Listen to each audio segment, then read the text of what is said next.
La Facultad de Ciencias Sociales promueve la reflexión crítica y busca soluciones frente a los temas complejos de la sociedad contemporánea, a través del trabajo académico y práctico entre profesoras, profesores, estudiantes, egresados, donantes y aliados. En nuestra facultad interactúan una gama amplia de disciplinas y formas de pensar la sociedad que promueven el análisis necesario para enfrentar los grandes desafíos de Colombia y la región en un contexto global.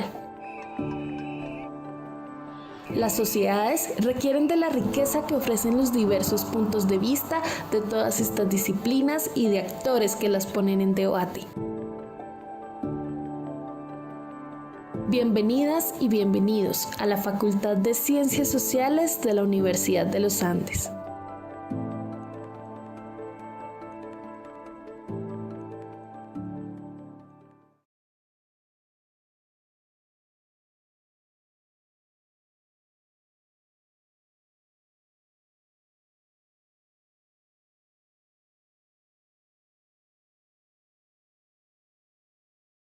Thank you.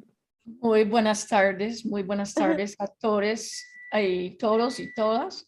Estoy muy contenta de darles una bienvenida a la primera charla de este Departamento de Filosofía conjunto con el Centro Japón, de empezar a traer una serie de charlas relacionadas con la filosofía asiática. Y hoy yo soy Alison Wolf y yo soy la directora de posgrados en el Departamento de Filosofía. Y hoy tenemos la profesora Michiko Yusa, a quien Felipe Cuervo va a presentar en un minuto. Como digo, va a ser la primera de lo que esperamos que sea más charlas en ese área. Y entonces espero que escuchen con cuidado y con entusiasmo y que vayamos con una muy buen evento.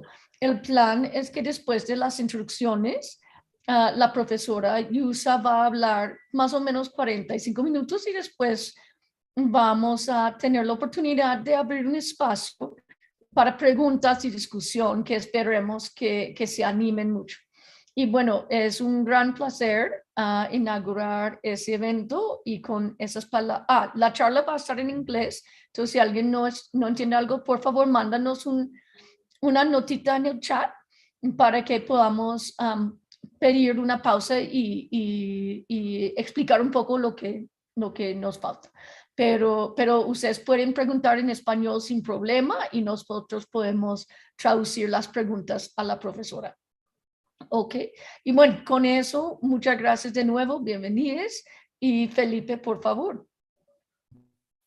Bueno, buenas tardes. Yo soy Felipe Cuervo, soy estudiante del doctorado de Filosofía en los Andes. Voy a introducirles entonces a la profesora Michiko Yusa. La profesora Michiko Yusa es profesora emérita de la Western Washington University, dedicada a temas de filosofía intercultural, en especial con énfasis en filosofía japonesa, que es donde más ha publicado una biografía intelectual de Kitaro Nishida. También ha publicado muchos artículos, porque, como puede que sepan, creo que había unos que acompañaban este mensaje, sobre budismo y feminismo, o pensamiento femenino en Japón, más que feminismo, que es como lo pone ella.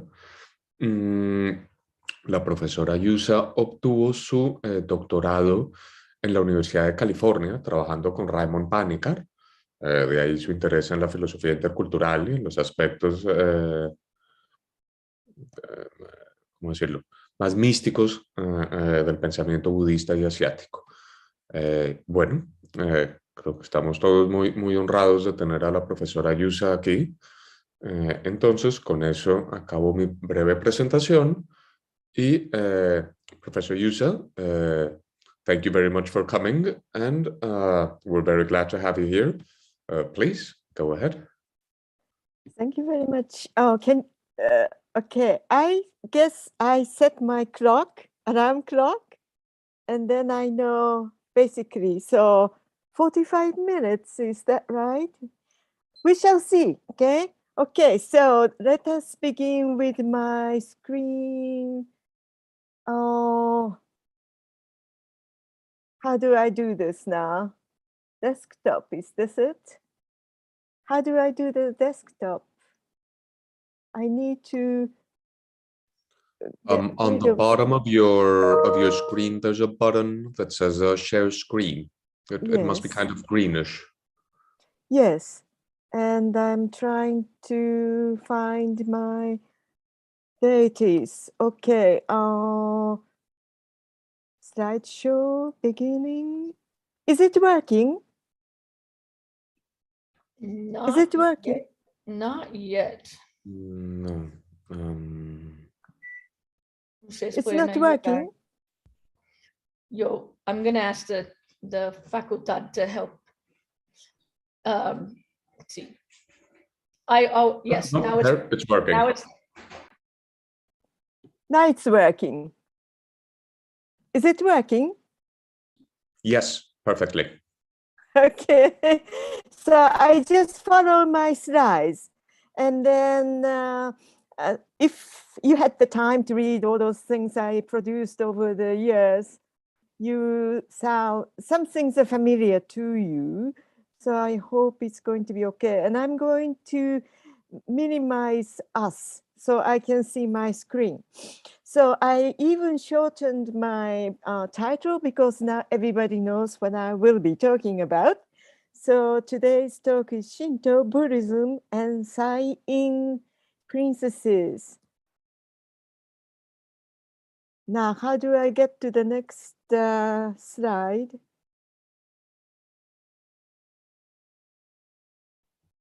There should be the arrow on the bottom left corner.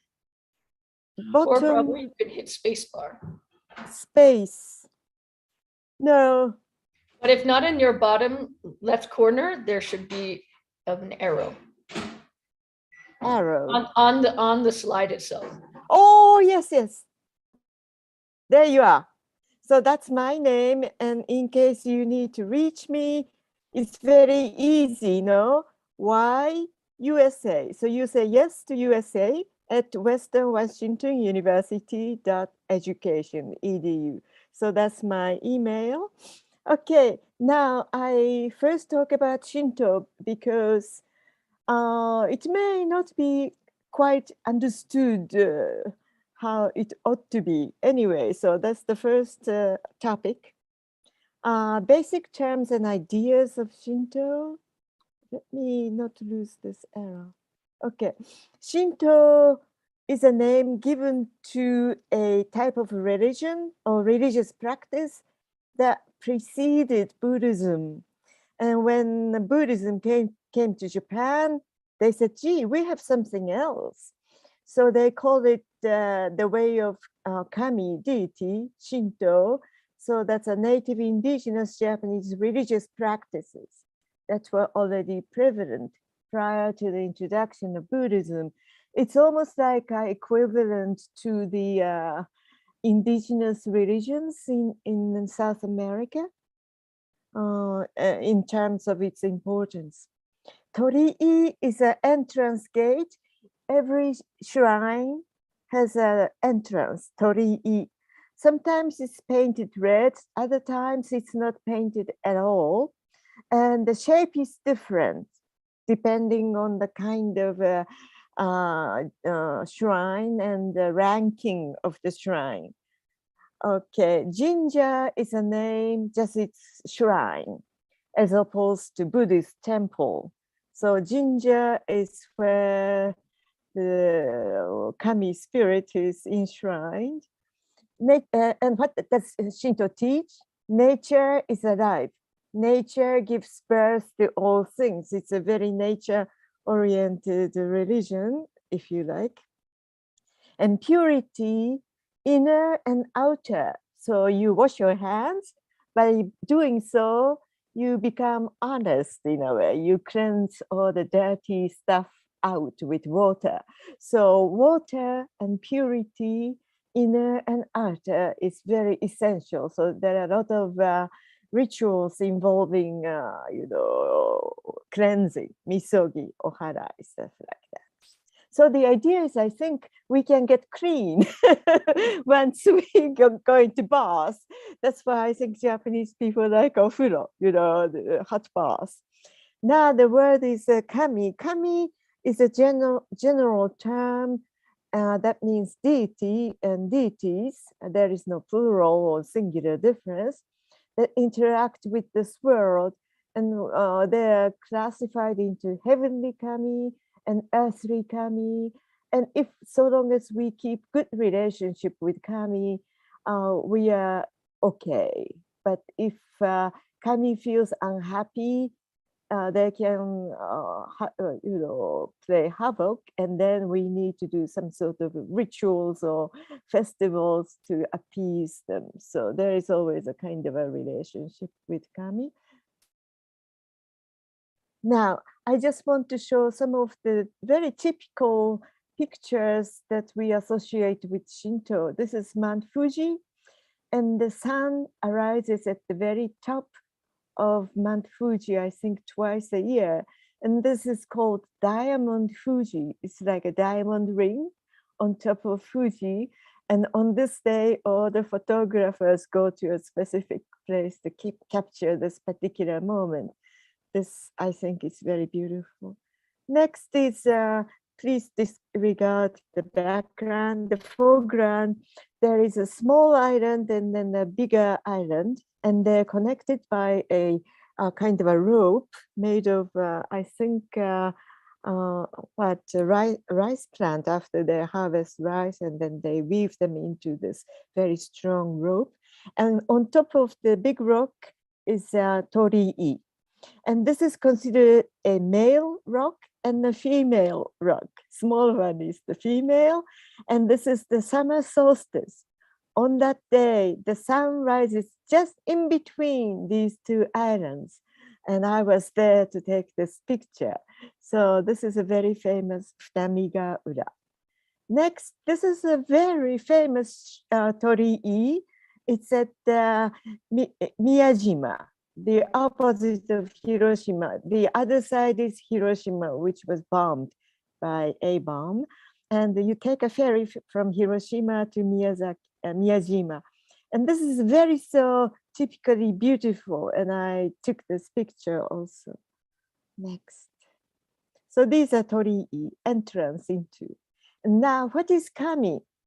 And the best definition I can find is by Motori Norinaga, a national learning scholar of the 18th century. So I just quote him directly, and I think it was in the handouts I gave you. Speaking in general, it may be said that kami signifies, in the first place, the deities of heaven and earth that appear in the ancient records, and also the kami spirits of the shrines where they are worshipped. Kami is everywhere. It is hardly necessary to say that it includes human beings. So human beings can be kami. It also includes such objects as birds, beasts, trees, plants, seas, mountains, and so on. In ancient usage, anything whatsoever which was outside the ordinary, which possessed superior power, or which was awe-inspiring, was called kami.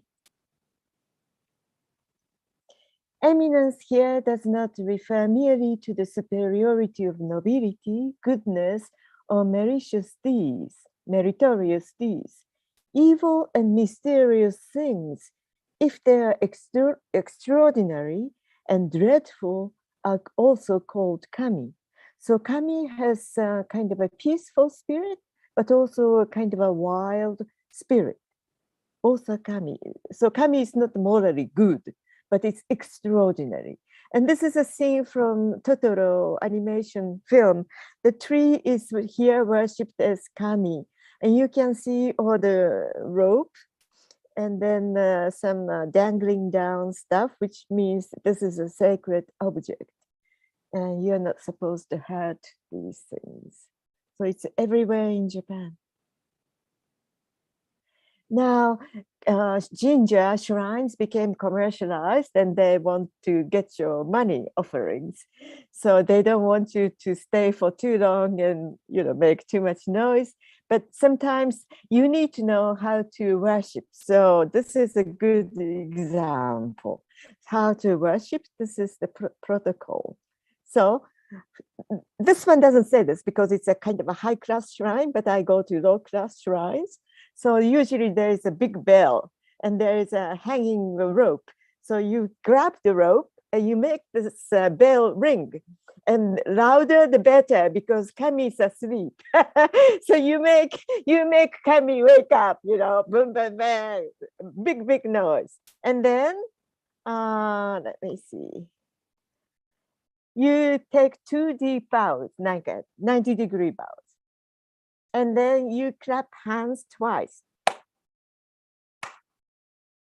But better be loud, And then you make a wish or you offer prayer. Often it is a silent prayer, but doesn't have to be silent, I guess.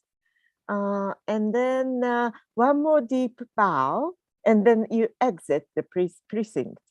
But the idea is that before you go there to the main shrine, there's always a little box that collects coins. And, fancy temples, this is a shrine. Fancy shrines like this, you don't feel you are obliged to give too much. But this is a very humble local shrine. And here is the box where they want you to put some money. And I am obliged whenever I go to this kind of a humble local shrine to put money because that's the way to upkeep these old structures. And this is very interesting. Namiwajinja in Sendai, this shrine was built in the 17th century or so when the big tsunami hit. When the tsunami came from the sea, apparently a miracle happened. A kami appeared on the white horse, very nice, and he drew his sword and he drew a line, and then the tsunami receded beyond the line, and he said, beyond this line you are safe. So in order to remember that the tsunami doesn't cover after a certain point, they built this temple and shrine. And in 2011, when the big tsunami and earthquake hit that area, this temple shrine was remembered. Everybody forgot about it. So anything that was built beyond were washed away, but this shrine stood. So we went to visit after the disaster, and I took this photo. So it's Namiwake Shrine. Next, this is a fascinating photo. Here is a Nobel Prize winner offering prayer at Koch Kitazato Jinja.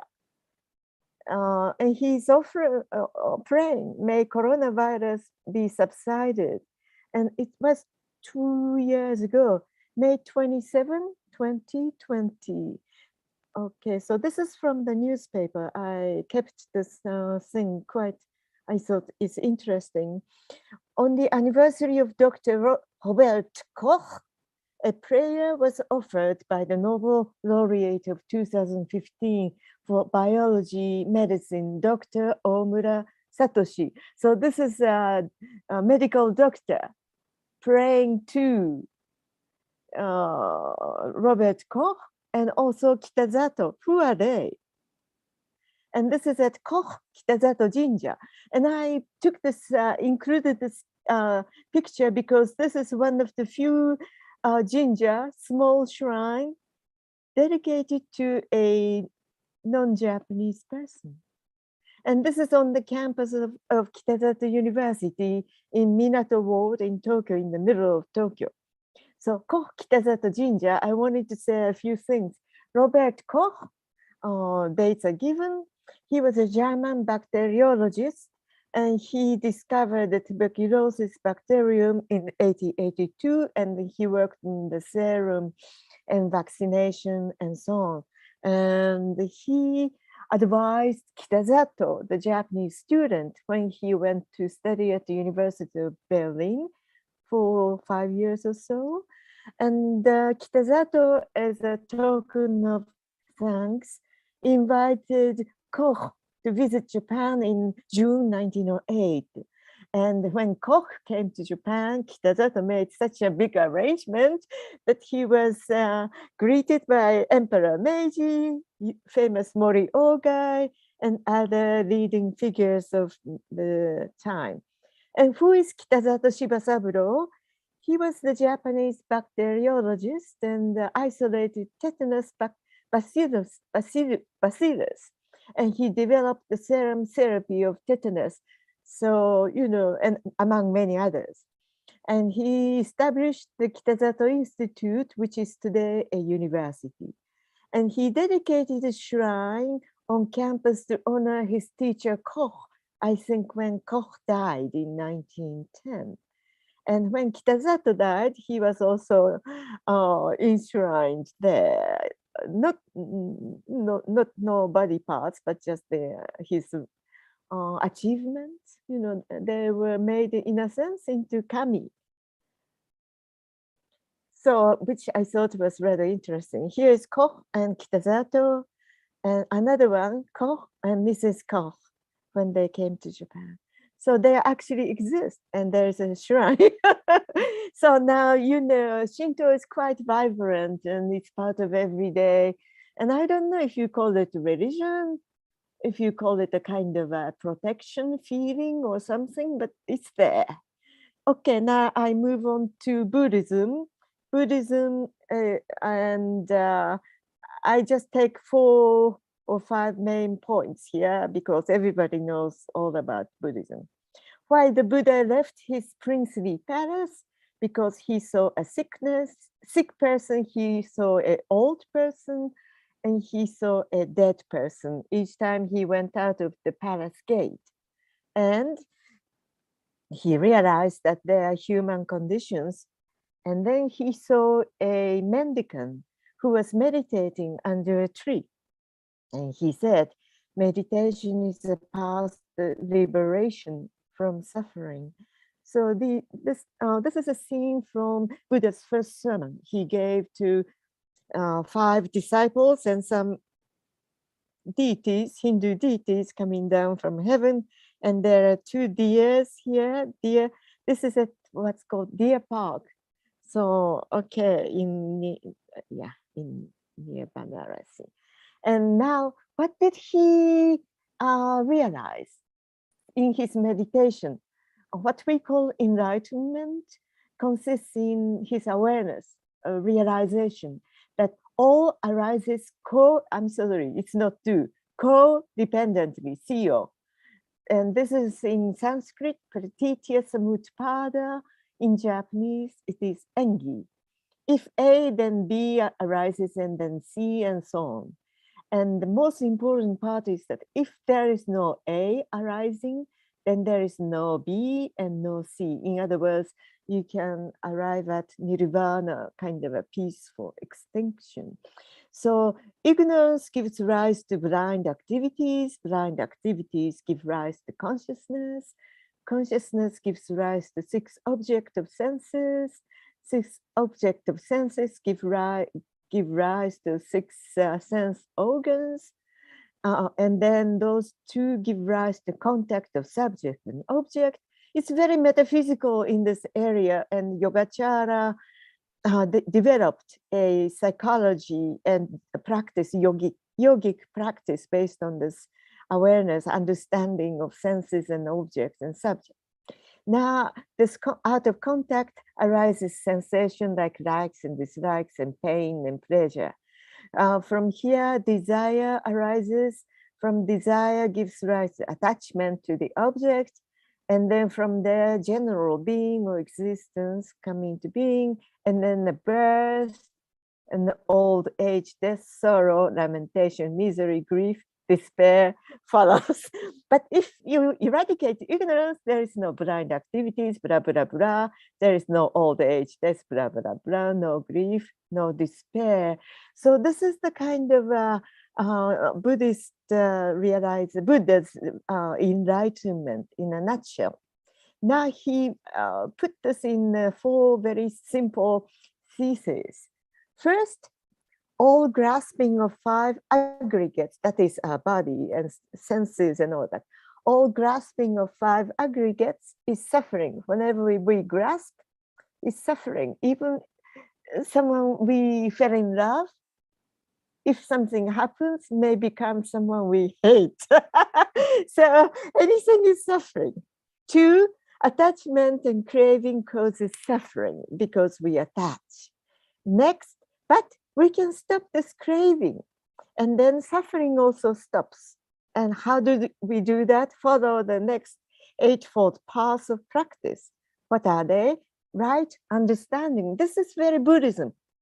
You have to have a right view, right comprehension, right world view to initiate your process of stopping suffering. So it is not faith, it is right understanding, which is very interesting. And then you have to have a right mind, right thought, think right. So then you speak honest words, you speak kind words, you speak good words, you speak words to encourage others. So these are very important. Speech is very important. There is something very Heideggerian in this. Now you need to act. A good act is usually a compassionate act. And then you have to have an honest livelihood. University professors are all safe, I think. And then you have to have a sustained effort to do good. And then you have to be mindful in what you do. And then meditation, concentration practice, guided by wisdom, will be the kind of anchor. So if you continue on this path, you will eventually transform yourself. And so that's the practical side of Buddhism. And this one picture I took in Ajanta. This is the what's called parinirvana, or great extinction or great death. And before Buddha died, he said, decay is inherent in all composite things, everything, senses and consciousness and all that. Work out your salvation diligently. So that is a beautiful photo. I like this one. And then, of course, Buddhism spread to different parts of the world, Asia, and now to the America and South America, to the Southern Asia, Theravada or Hinayana. Basically, you pursue your own salvation, and you become a holy man, in a way. This one, the China, Korea, and Japan, this is Mahayana, bigger vehicle. And the ideal is you practice to become a bodhisattva. You save the others before you save yourself. That's why it is a greater vehicle. And then Vajrayana, this is a tantric diamond vehicle. It's called Tibet, Mongolia, and also China, Japan. And now this is Tibetan Buddhism, very popular all over the world. Okay.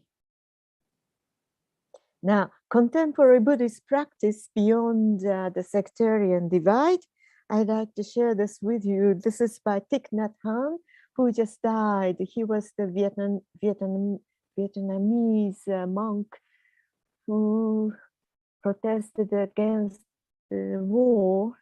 And then he was a friend of Martin Luther King. And then he lived in France for a while, and then he returned to Vietnam and died.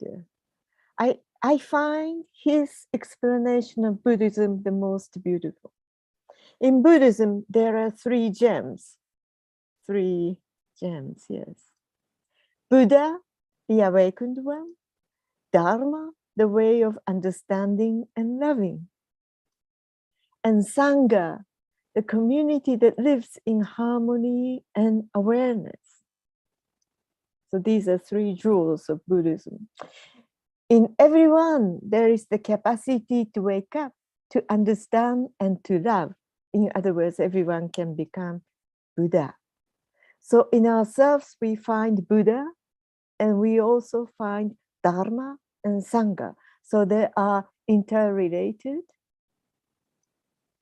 In Sanskrit, understanding is prajna, and love is karuna and maitri. So Thich Nhat Hanh, being peace, from page 19. This is the most beautiful definition of three jewels of Buddhism. Usually we scholars make a little less interesting definition, but this is a definition made by somebody who lives the truth, who is not afraid to talk about Dharma is the way of understanding and love. I think that is really amazing. Okay, now I move on to Shinto High Priestess, because these two women, they were Shinto priestesses, but also they embraced Buddhism. So how is it possible? And the technical term is Saigu or Sain, Shinto High Priestess, and served by the Imperial princesses. And this is a picture of Saigu, the beginning origin. And usually they don't show you the face because the function is more important than who you are. Sai means abstinence or sacred in that sense, and someone who can communicate with God, and that kind of ability, Sai. So Saigu Palace, that was the high priestess established around 6th century near Ise. And Sai-in was a sister institution established in Kyoto in 810 because Kyoto became a new capital and they needed not to have to send the princess too far. So they kept a double system, Saigu Sain. So there were 2 imperial princesses each time. And what were the requirements for these ladies? 1, serve the office for the duration of her father or male relative's reign as emperor. So as far as there is an emperor, be it your father or uncle or brother or whoever related, you stay in the office. And if you're lucky, your dad may not last long and you may be discharged. Okay. But if you're not so lucky, your dad might live for another 40 years. Okay. Now, avoid taboo words like Buddhism. You're not supposed to talk about the Buddhist monk or Buddhist sutras or death or tears, all this. There were words to substitute. So you were the forefront of Shinto purity. You functioned as the, how do you call it? As the, you know, yes, beyond which Buddhism doesn't come. You are the safeguarding Shinto woman. And it is a woman because from the ancient times, women's spirituality was recognized as something very effective. And avoid sexual misconduct. In other words, if you want to be discharged from this office, you can have an illicit connection with a man. And then if you are pregnant, you're gone. If you're not pregnant, it doesn't show. Okay. But there were some princesses let go. But I think it was a disgrace because probably you didn't get a very good fortune afterwards if you had to be disgraced. And observe daily and seasonal Shinto rituals like prayers and so on, and purity. So these are the requirements, not so much, no? And then it's very interesting. Waka composition. Waka is a Japanese poetry. Waka composition is accepted and expected.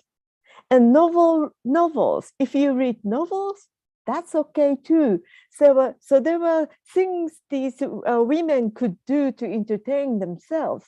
And they didn't live alone. They lived with the group of 100 maids. And so it was a kind of a salon and very elegant living environment.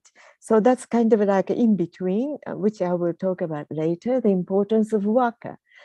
When those ladies retired from the office, when she retired, she may embrace Buddhism. There is no problem. This I find very interesting because being a saigu or sain does not change you. It is a function that you assume. And once you retire, you can embrace some faith, Buddhism, no problem. Okay, she may get married. In fact, there were many suitors, and usually they found, really high ranking aristocrat or men of a good family. That is, if you're young and fortunate. Okay, now this is very interesting. One time, here is Kujo Kanezane, who was like a prime minister, much more powerful than prime minister for life, I suppose. He was very concerned about the health of the Sain and Saigu because country's health was associated with it, or political health. And also meteorological omens were all connected in his mind. It's very interesting. So he wrote in his diary of March 1, 1171, the successive illness and premature deaths of the former Saigu and Sain. And this is from the diary. The former Saigu and the former Sain both died today within the last 24 hours. Weird apparitions of stars and occurrence of strange natural phenomena do not cease. I'm overwhelmed with the sense of dread. I'm doing something wrong, Okay, next year, 2 years are passing with no Sain in the office, and now the new Saigu is in Ise is ill. Next line is fascinating. The kami has abandoned our country. Kami kunio tsu. Alas, what else are we to rely on now? So these two ladies, imperial ladies, serving kami, under normal circumstances, they compose poetry and read novels and they do rituals and all is fine. But when they're ill, the prime minister feels this danger coming to the country. It's very interesting.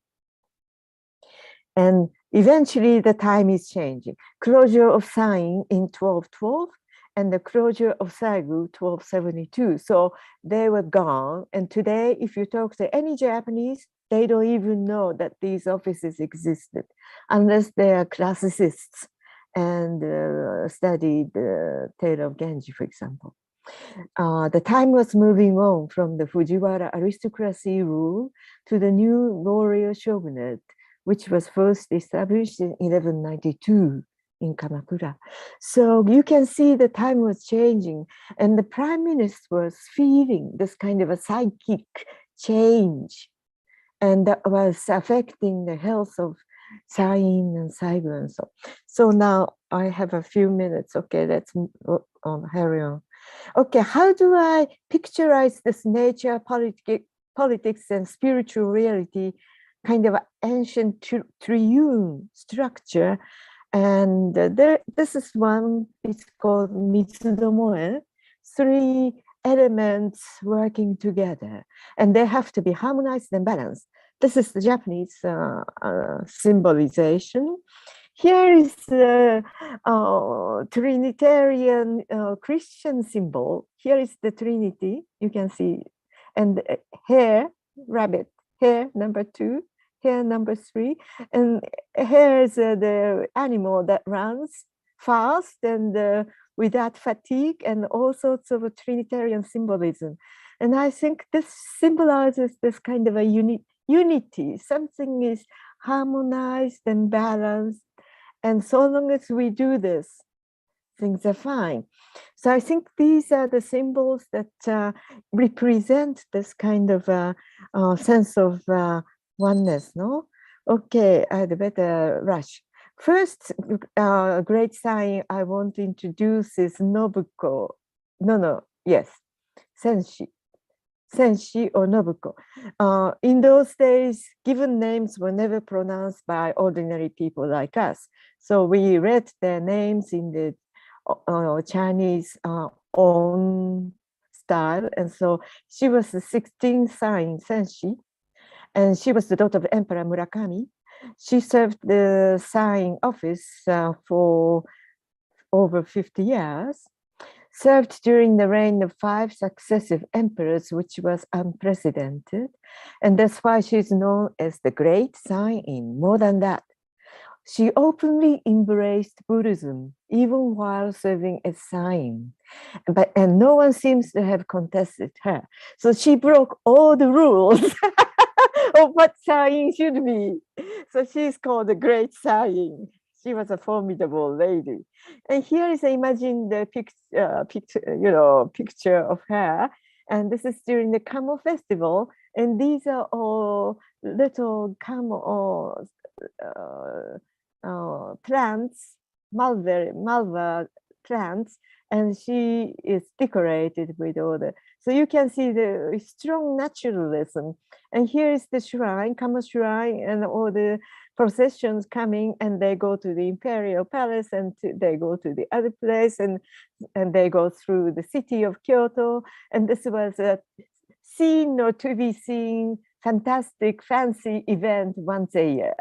And there is a very famous incident in the tale of Genji. Anyway, it is also called today the Aoi Festival, held on the 15th of May, but this year, because of coronavirus, it was cancelled.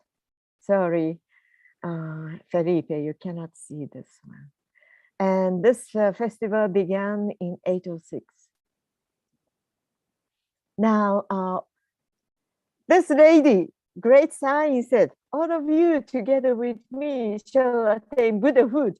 What a horrible thing to say during the time of Shinto festival, right? But coming from her, it didn't matter. It's interesting. Sanagara ware to tomo ni hotoke to naran, okagami is recorded. And now this lady also wrote the Waka collection inspired by the quest for enlightenment, in Japanese, Oshin Wakashu, 1012. So she was about 50 years old, and she's still Sai-in. And she wrote this whole collection of poems dedicated to Buddhism. And Hoshin means bodhicitta. That means I shall be a follower of Buddhism or Buddha. And now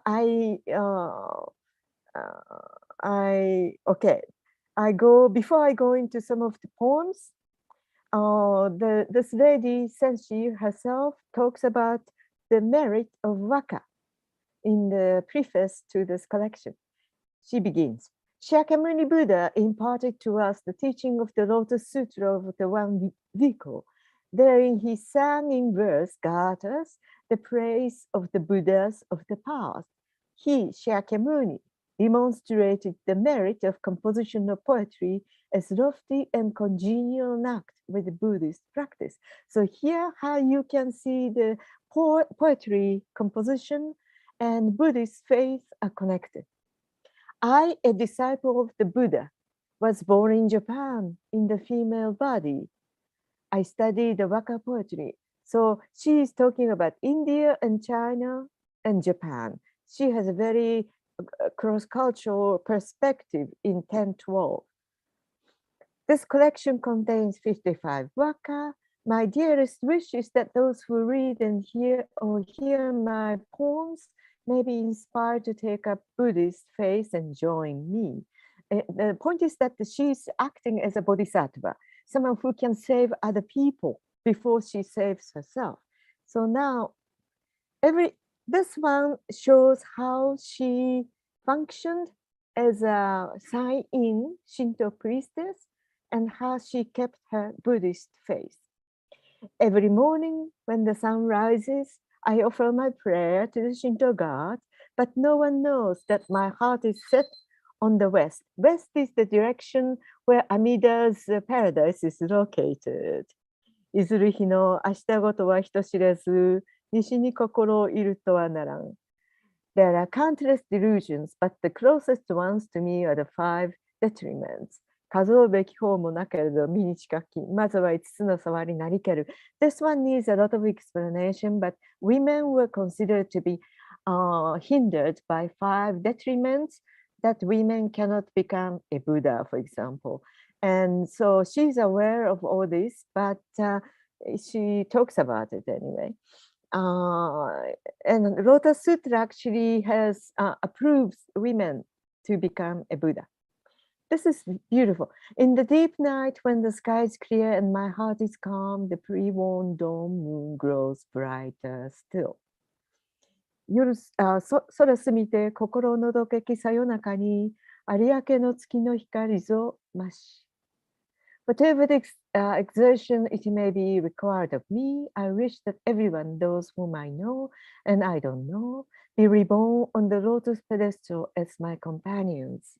いかにして知るも知らぬも世の人を蓮の上の友となしてん。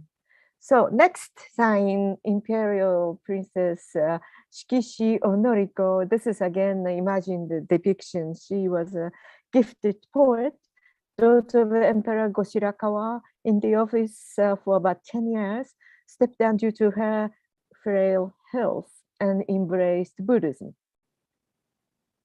And her poems that she wrote while she was a sign is very interesting because it gives the insider view.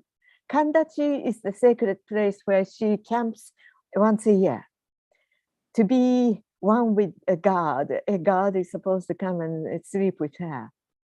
How can I forget the malva leaves tied together with the grass to rest my head on it, to slumber in the open field and the dew-laden dawn. 忘れ目や葵の草に引き結び、仮根の延べの梅雨のあけぼの。It's very beautiful imagery. A cuckoo's cry above my pillow in the sacred hill of a night's journey. I shall never forget the sky. A bird softly spoke to me in the dead of the night. ホトトギス、その神山の旅枕をほの語らいし、空ぞ忘れぬ。While she was a sign princess. And this was on the last day of her being a sign. She went to the beach of Karasaki to perform her last duty. I proceeded to Karasaki where I performed my last ablutions as the departing sign. Here is the poem. The sacred stream of Mitarashi, I felt as if I no longer saw my reflection on the water as I performed the ablutions on the lake Biwa in Shiga. My sleeves were drenched with the lake water and my tears. みたらしや影大発する心して、滋賀の裏地に袖濡れにし。She was very dedicated, no? She became one with her duty. And then after she retired, she embraced the Amida Buddha, and she became a disciple of Honen, Nembutsu practice. Now, here is her poem. Even on the eve, when the soul departs from the land of its birth, the moonlight accompanies it to send it on, also I hear. Even when you die, you don't die alone. That's the idea. ふるさとを一人ばかるゆうべにも、送るは月の影とこそ聞け。You don't die alone because Amida Buddha will come and receive you. Next one. Even if today becomes the olden days, I am gazing at you, or plum tree next to the eaves. You shall never forget me. This is very interesting. 眺めつる今日は昔になりぬとも、軒場の梅は我を忘るな。She is conscious of her dying. So today will become once upon a time. Even then, my plum tree in my garden. Please don't forget me. So she's always talking to nature. And I think that she got this when she was sign in Priestess. And this is the 45th minute. So I have a few more slides to go, so I will finish. Why did I choose poem? Because my philosopher Nishida Kitaro wrote this. To grasp our life experience by way of short poetry, Tanka is to grasp it from the very heart of the present moment. Short poem grasps it from the present moment. It is to view life from the very point of the moment of experience. Certainly, one's life is a unitary whole, but when we grasp concrete and vibrant life, to see it from the side of the environment, it is one thing, and to grasp it at the very tip of vividly pulsing life is another. So you can look at life objectively, or you can describe life subjectively. Depending on from which angle we approach life, life presents itself differently, and we live its significance differently. This is my translation. Okay, so this is Tanka ni tsuite by Nishida Kitaro, and I gained a lot of insight from this. And what is Tanka and Waka are just pedantic thing. Syllable, Japanese is a syllabic language, a, I, U, E, O. So there are 31, Waka is made up of 31 syllables. 575 first segment and 77 following segment. And this 575 is called starting verse, hokku, which became independent. And today we know it as haiku. So waka and haiku are connected. Now, this is interesting. To be an actor or spectator in life, that is the question. And waka poetry rests somewhere in the middle. The composer is also the spectator, and spectator, the composer. So I think that's the end of my presentation. Thank you. Wonderful, wonderful. Thank you so much. That was so interesting. I have many questions, but I'm going to be a good professor and wait so that other people can be asking. Entonces, yo quiero invitar las preguntas de ustedes. Como les digo, ustedes pueden preguntar en el chat en español y podemos traducir si es más fácil sin problema. Pero por favor, preguntas.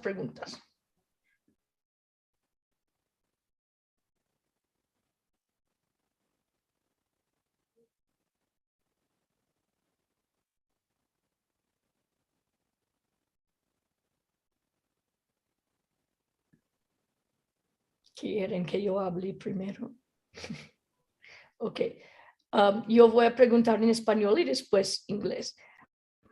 I'm gonna ask the first question to get things going, and I'm gonna say it first in Spanish so that they understand. I mean, they understand if they listen to your talk, of course, but I'll do it in Spanish first, and then I'll ask you. Yo quiero saber si la profesora Yusa puede hablar más del significado o qué significa la idea que el reino de las mujeres era temporal y si hay un simbolismo en eso, algo así.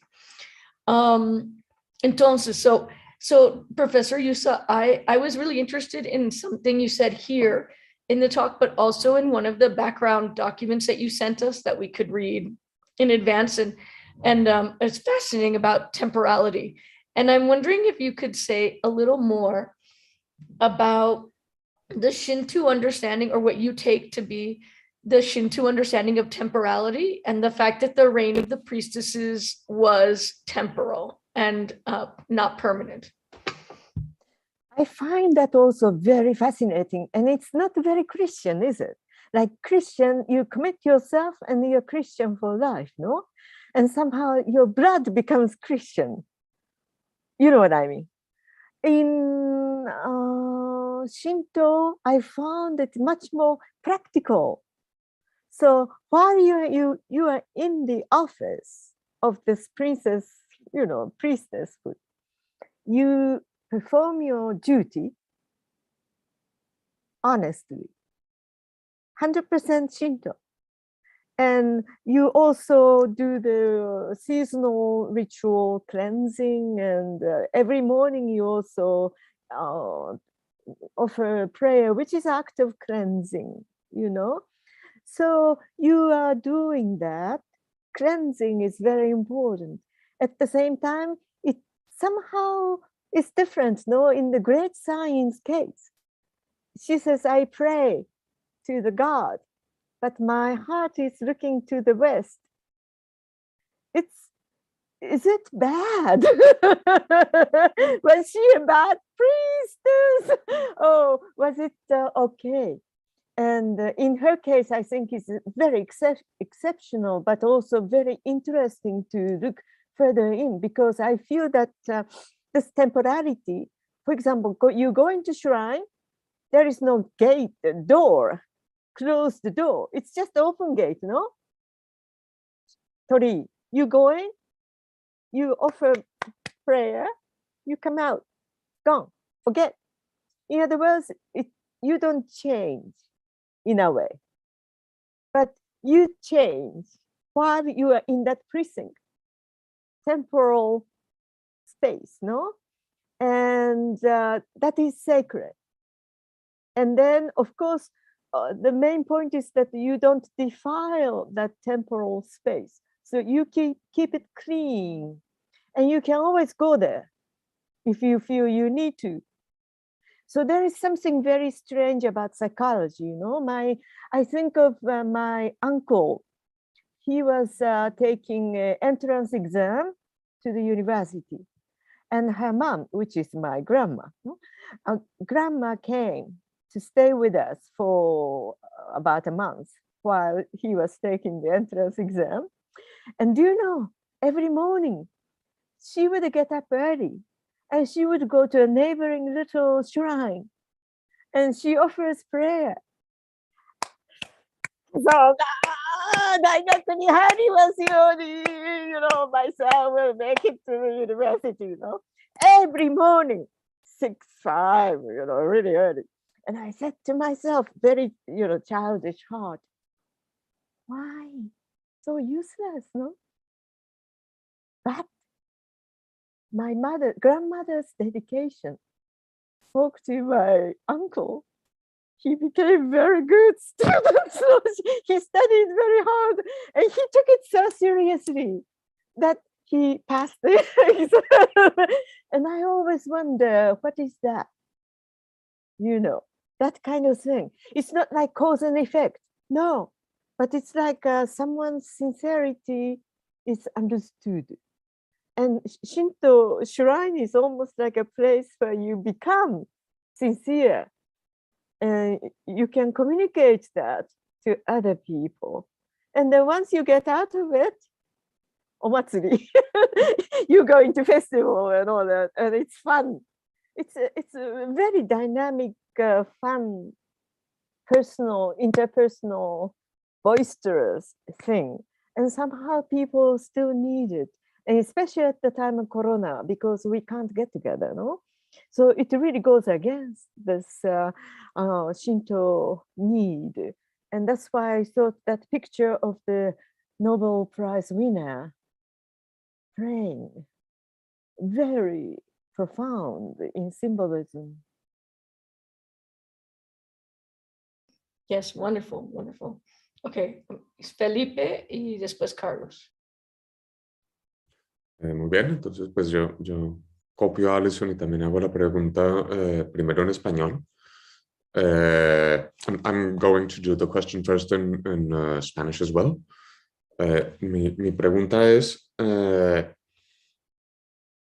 usualmente cuando se trata de budismo, no es tan claro el papel de la naturaleza, ¿no? El valor espiritual de la naturaleza, por lo menos como la entendemos nosotros en el budismo, no es evidente. Es fácil concluir que el budismo es una filosofía que a veces no tiene conciencia de la naturaleza. Parecería que la religión Shinto, en cambio, tiene ese componente adicional, ¿no? Tiene ese componente de conciencia natural. Mi pregunta es, bueno, sí, es muy bonito que a través del shintoísmo el budismo en Japón haya adquirido esta conciencia de la naturaleza, pero por qué se dio eso? ¿No? ¿Qué elemento hay en esa conciencia natural que la filosofía budista o la teología budista haya sentido que podía apropiar y que ganar algo para su propio entendimiento como budismo? So my question, Professor Yusa, is at first glance, at least, it would seem that Buddhism isn't quite evidently a religion of nature. Buddhism is a religion of nature? A religion of nature, yes. Buddhism. It's not, at least not quite evidently. Yes, Buddhism. No, in Buddhism, nature, at least as we usually conceive it, no, the natural world doesn't seem to play a spiritual role. In Shintoism, it would seem it does. And so it apparently, at least as far as I can see in the poets as you quoted, through Shintoism, despite being Buddhist, they have gained some kind of a consciousness of nature. My question is, why do you think that happened? Why do you think that they, as Buddhists, recognized that they were missing this consciousness of nature as a spiritual phenomenon? And what did they gain from embracing Shintoism in that sense? Why did they?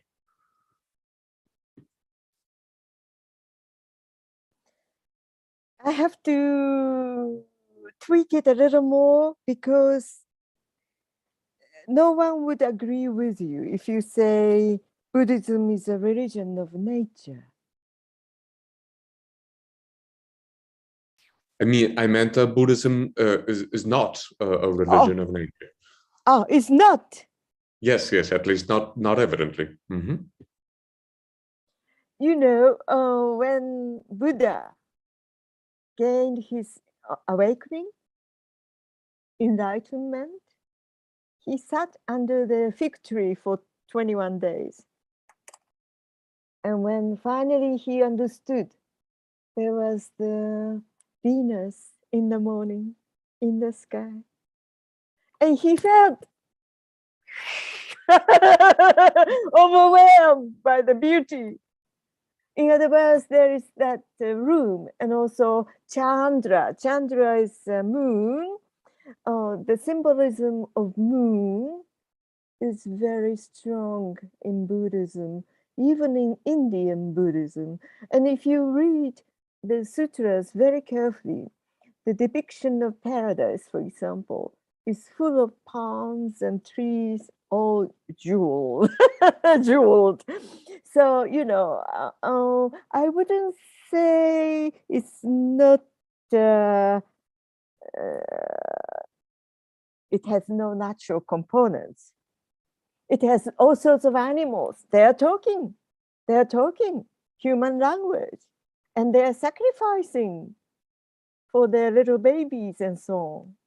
You know, there are a lot of animal stories in Buddhism. So I would say my presentation was very limited. So I must apologize if I gave you that impression.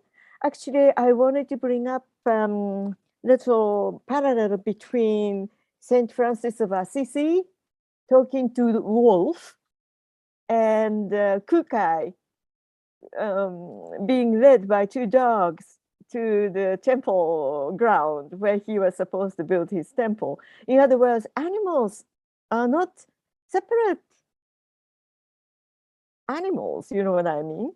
In other words, there is this, you can become an animal if you want to be in the next incarnation.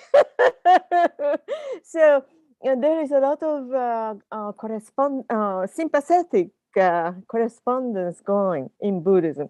So that's something I should say, but you are right, 50% right, the other side, that is that Shinto purified these ladies' awareness of beauty of nature, and somehow their poems are full of nature, which I find really fascinating, especially the second one, Shikishi. I find her a nature poet more than anything. And she was also a very gifted poet. You know, during that time, poetry was a kind of a game you could play with people. And they say, okay, I'll give you a thing. How about men's love for women, but men's love that doesn't work out? it's a thing. And then she has to come up with a poem by entering into the mind of the heart of the man whose mind is, you know, whose love is not requited, you know? And then she creates a beautiful, beautiful poem. So she was very, very gifted, and she's known for that. But I think less known is her naturalistic poems, which I find out of this world. And like, you know, when you start to imagine camping on the ground, Priestess, sleeping on the ground, on the grassy ground, with nothing, maybe a little something on, you know, blanket or something, overnight, and hearing the birds speak to you in the morning, and the dew is drenching everywhere. It's quite amazing, no? And so when I start to read her poem, it's timeless, no? In that sense, it's very nature, which is ever present. And somehow, if we could recover this kind of awareness and inject it into today's culture, which is the social networking and all, I think we would be at a better place. So I agree with you that Shinto creates a kind of awareness of nature. That is true. And Buddhism also, and also you're right in that. I'm thinking of Chinese Buddhism, Buddhism in Taiwan, Buddhism in India, everywhere Buddhism, wherever Buddhism goes, it changes, no? Because they interact with the native tradition, like Catholicism also. I'm sure it's different from Brazil to Peru to, you know, Colombia. I'm sure. In other words, there is this kind of a fusion, amalgamation that native host changes what comes in a little bit. What comes in also changes the native, but native thing never actually goes away. It's like a receptacle.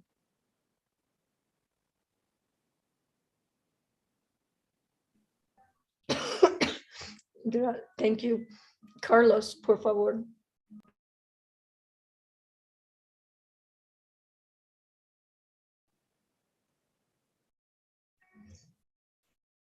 Yes, first of all, thank you very much, Professor Yusa, for coming.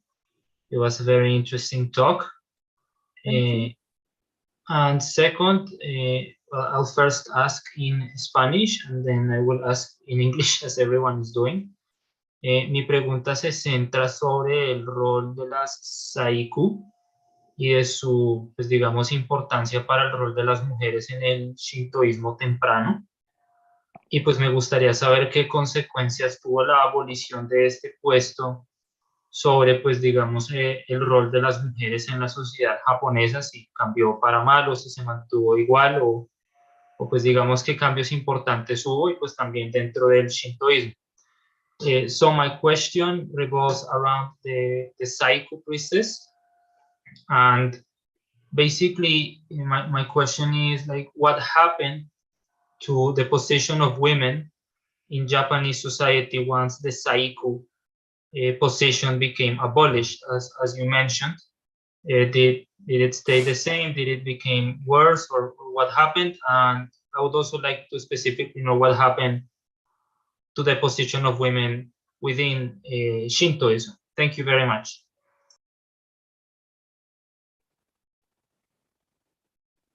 This is a very complex question.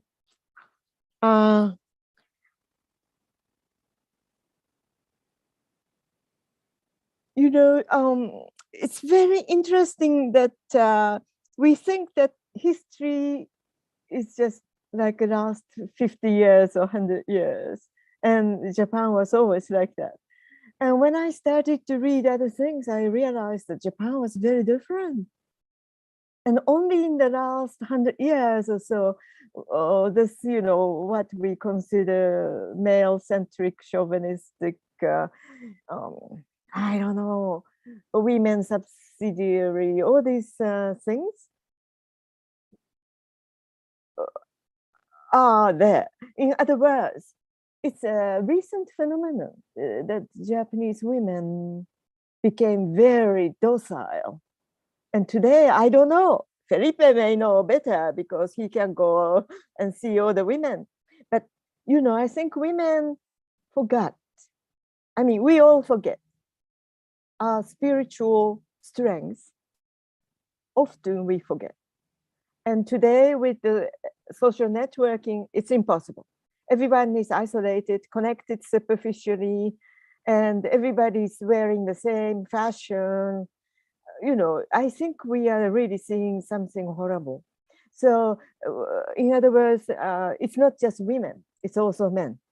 So, but to go back to your position, when the Saigu sign system was abolished, first, there were still women warriors. Women could fight, ride a horse and wield the sword, and there were those people. But then those people began to diminish because men found it more convenient to control women if women didn't have much power, including physical strength.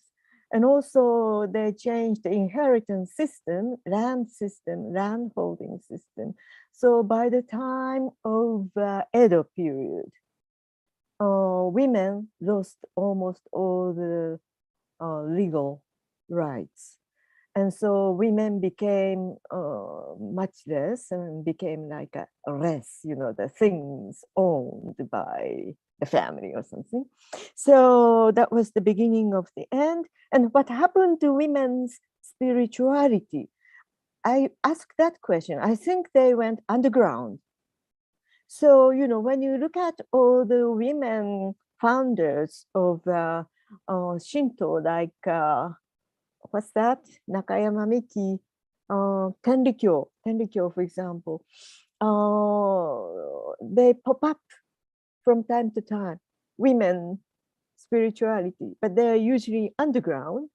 And of course, underground is not a nice place to be, usually. So their social status declined radically. And so, yes, position of women declined. But interestingly, after this Sain Saigu system was abolished, Amaterasu, the sun goddess became the symbol that could unify Japan, nothing else. When the Imperial family became impoverished, and when this military family, samurai family became powerful, and Japan was divided into all sorts of domains, the only symbol they could unify Japan was the sun goddess. Amaterasu. So Amaterasu, in a way, represented something of female spirituality. Then, during Tokugawa period, some Confucian male scholars said, how could a most powerful god be a woman? We'd better call her Tensho Daijin. And by calling her in the Chinese fashion, she became a man in the minds of some, but in the minds of others, still no. So there is a kind of a strange thing going on. So I am very uncomfortable in talking about the decline of women's position. I'm sure it happened, and it has happened, and still it is a fact. I mean, not too many people can gain professional positions without sacrificing family life, or so it's not a very happy situation for many women. And I think it's at the root of shoshika. Women don't want to have too many children because they don't feel there is support from society, from government, from everybody, So I think there's a silent rebellion continuing, coming from women.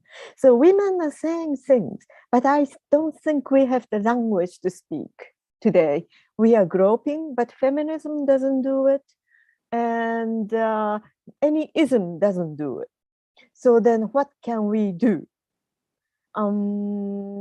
So I guess that's why I go to different venues, like discovering women's spirituality through poems and so on. And by so doing, try to uncover the strength that was once there. And we can remember, because it does come up once in a while, no? And women are strong in some way. But society wants to keep women tapped for many reasons.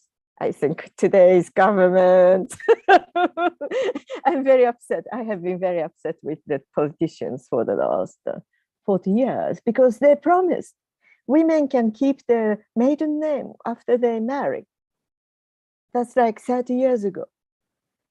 All the conservative old male politicians said, but what happens to kids? What happens to family integrity? And nothing has moved.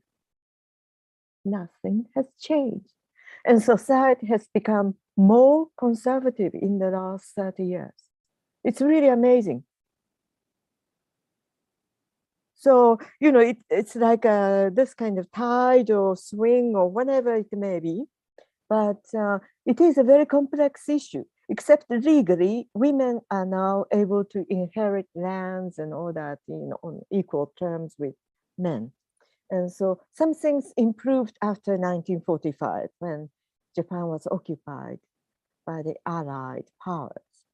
But even that, I think Japanese are trying to change a little, because it's not native, they say. But I think we need to study. All the scholars in Japan, they haven't studied deep enough. They just study what's convenient, and then they create a committee of learned people, and they say things expected. I don't think anything creative, original is happening.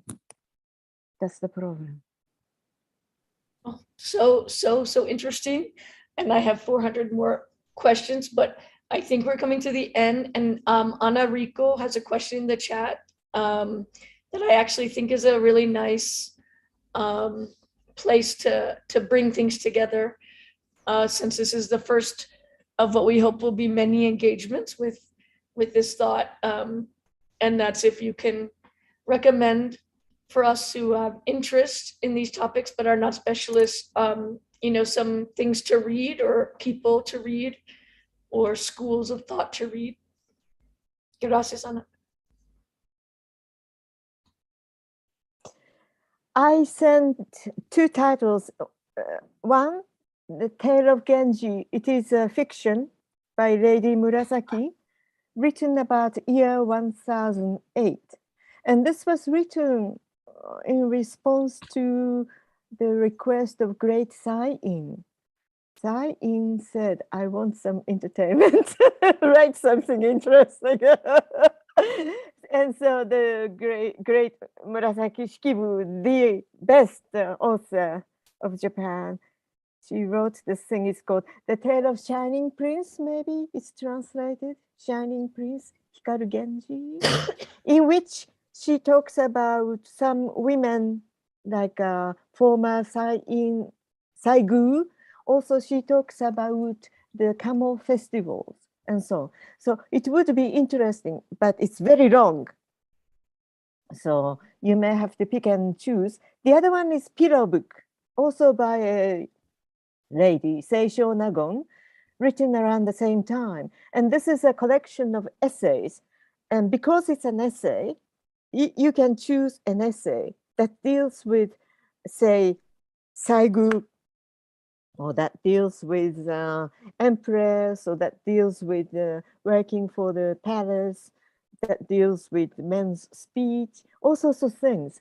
And there you can get a little more insight into.